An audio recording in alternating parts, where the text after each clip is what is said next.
We want to hear what you think about the trade, so make sure you leave a comment below, and maybe you'll be featured on the next episode of The Dime. Jrue Holiday is a Boston Celtic. A deal goes down with the Portland Trailblazers, sending the Time Lord over to Portland, baby. And some picks and things of that nature, but I want to break down what it means for the Celtics first. Quab, I'll ask you. You kick things off. Your thoughts first. Jrue Holiday, Celtics, what do you think? Shocked. I was shocked. You're not, bro. Shocked. I was shocked. I can't believe this. I can't believe it. My God, what's happening? I was shocked. I was shocked because the Celtics had to give up Robert Williams. Like obviously. Yeah. I mean, obviously we knew something was going on with Brogdon, so true. That wasn't a surprise to see him being in. Brogdon goes in the deal too. I didn't say that at the beginning, but Brogdon goes as well. Yeah. So we were like, I'm also like, dog, they gave up Rob. So now the Celtics are very dependent on Porzingis and Al Horford, which in theory, it's okay. It should be okay because your perimeter defense now is like on 1,000. It's ridiculous. Jrue Holiday, Derek White absurd. It's absurd.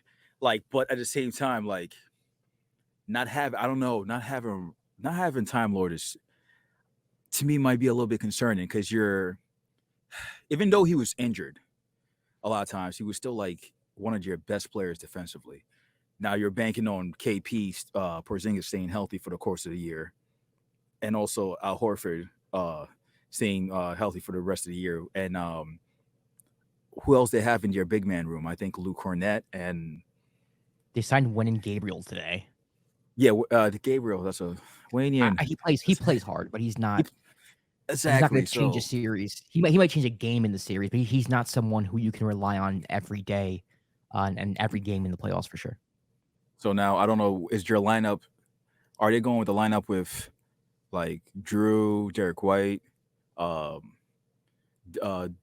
Jays at the four spots, and then whichever big, if it's cycle between KP and Horford, which I guess I can see that working also. So that's why I say shocked. This offseason, you've lost Marcus Smart, who was a staple on your defense, and Robert Williams, who was another staple of your defense. So they're really seems like they're shying away from that. And I'm saying you're not, because Jrue Holiday is a great defender. What am I saying? Jrue Holiday is a great defender. It was just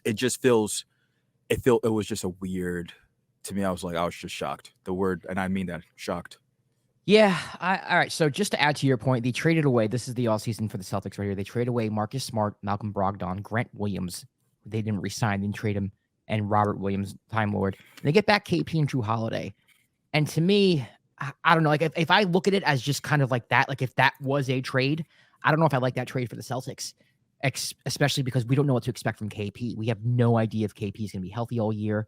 I like Porzingis. I think he's a very good basketball player. I think his reputation has taken a hit a little bit since he's left New York, but he's still good. He's still somebody who can hit the three, pick and pop. He's going to help him offensively tremendously. I don't know what he's going to be like on defense. I don't know if we're going to get the post-Nick KP or the previous Nick KP, and that's going to be huge because right now, like you said, they have Horford and they have KP manning the paint, and that's it. They have a couple additions here and there, but let's be serious. It's going to be KP and it's going to be Horford in the playoffs. So unless KP can turn back the clock and be Knicks KP, very worried about Boston and their front court defense.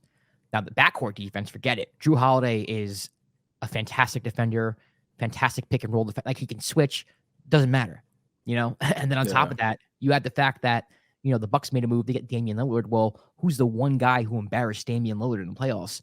Who's the one guy who has Damian Lillard's number? Who's the one guy that I don't know if Damian Lillard, if anybody, not saying that Dame is scared of anybody because he's not, but who he wouldn't want to see, right? It's Jrue Holiday.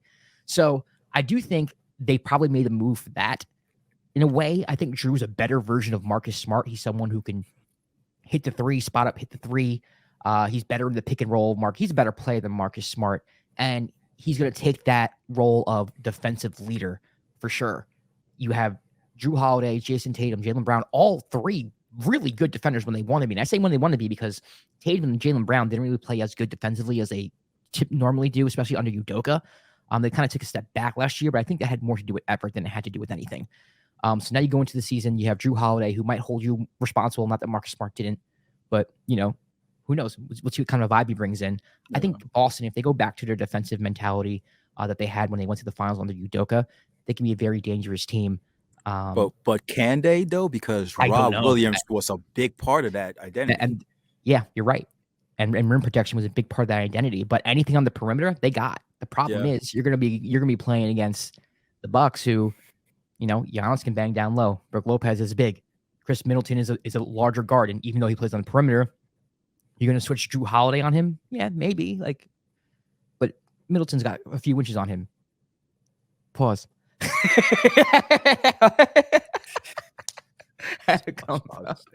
I know. And shout out to I said that in a last episode, and someone called me out and said I'm trying to steal Cam swag, but I don't know if you know, if you're not from the East Coast, Pause has been around since like the late 90s, bro. It's a common saying that in middle school. But I agree with yeah, what you said, yeah. But for me, this honestly, right now in the East, it's the Bucks and it's the Celtics. That's it. And Jrue Cronin created this. The GM of the Blazers created two monsters. It's like battle bots. Like he created two battle bots, and now they're gonna go head to head at each other. Thanks, Joe. Appreciate it. Signed a Knicks fan. But what's kind of people were saying I saw a lot of Heat fans' reaction was like, I can't believe Jrue Cronin is doing this to us. And I'm like, did you expect him to trade? Yeah. Like, did he expect Jrue Holiday to like be traded to you guys? But after all the news that came out with the discussion between the Dame discussion, do you think they were going to come back to the table and be like, hey, well, what about Jrue? It wasn't going to happen, bro. Like, Jrue was not headed to the Heat. Heat fans, you need to listen to me. You need to listen to me right now, okay? You need to listen to this. Your offer wasn't good enough to get Damian Lillard, and your offers weren't good enough to get Jrue Holiday. Get over it. You didn't have the pieces, period. It's not Pat Riley's fault. It's not any one of the Heat's organization's fault. It is a roster issue.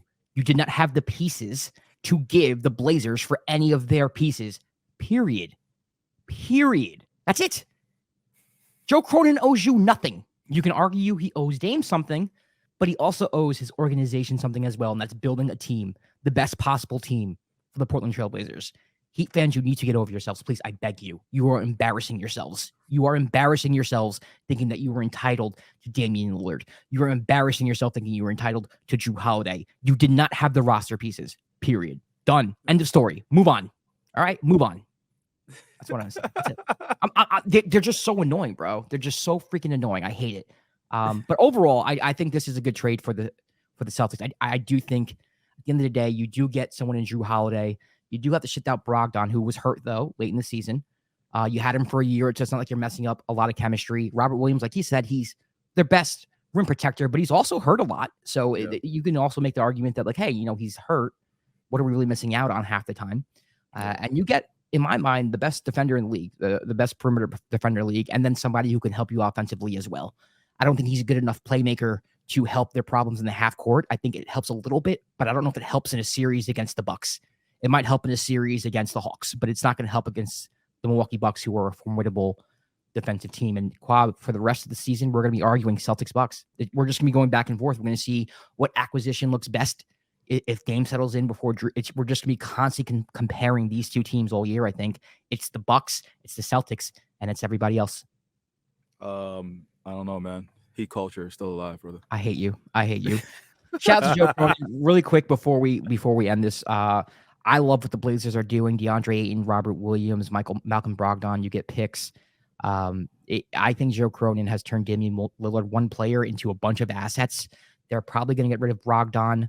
I don't know how you play Robert Williams and DeAndre Ayton at the same time. There were some rumors saying that they're going to put Ayton at the 4, which I think would be an absolute disaster because you have to spread the floor as a 4 now in the NBA. This isn't like back in the day when Karl Malone got the ball on the block and that was it.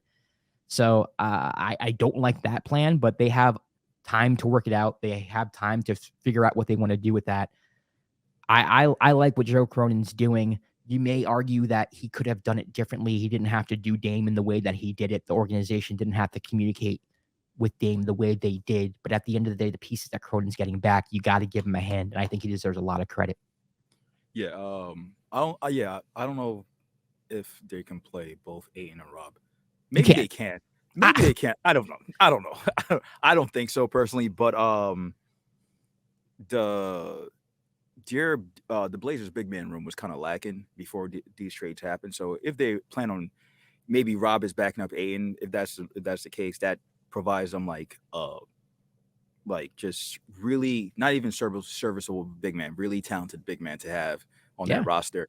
What's kind of crazy as the irony of it all is that these like Aiden, Robert Williams, even Brogdon were like the type of players that Dame wanted on the team.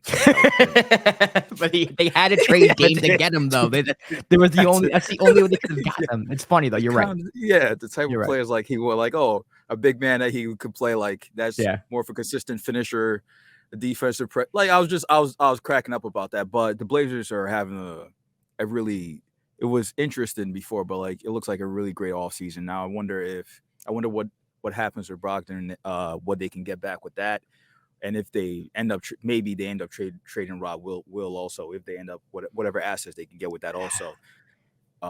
So yeah, they're having a great offseason, and we'll probably end up reacting to whenever the next trade comes out. Also, yeah, for sure. I don't know if we'll do one for Brogdon. I don't know. We should. Brogdon's nice, but he's not that special. So I'm like, gotta call Quab, gotta meet up, let's do the damn thing. Jrue Holiday makes the cut. Like I love Jrue, but Drew's like that. It was just a big trade because it's just like a huge trade.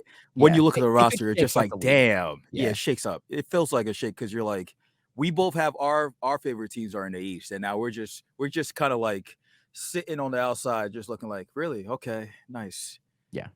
This sucks.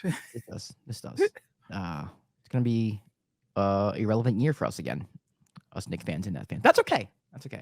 I'm cool with All right. that. Well, listen, if you want to drop a comment in the comment section, please do so about the trade. What do you think, Jrue Holiday to Celtics? Does this make the Celtics the favorite? Does this make it just an Eastern Conference? That's Bucks Celtics. Let us know. Also, make sure you subscribe, like the video, all that good stuff. We have a Spurs season preview coming out this week. We have a Rockets season preview coming up this week. We're going to be recording a Raptors season preview soon.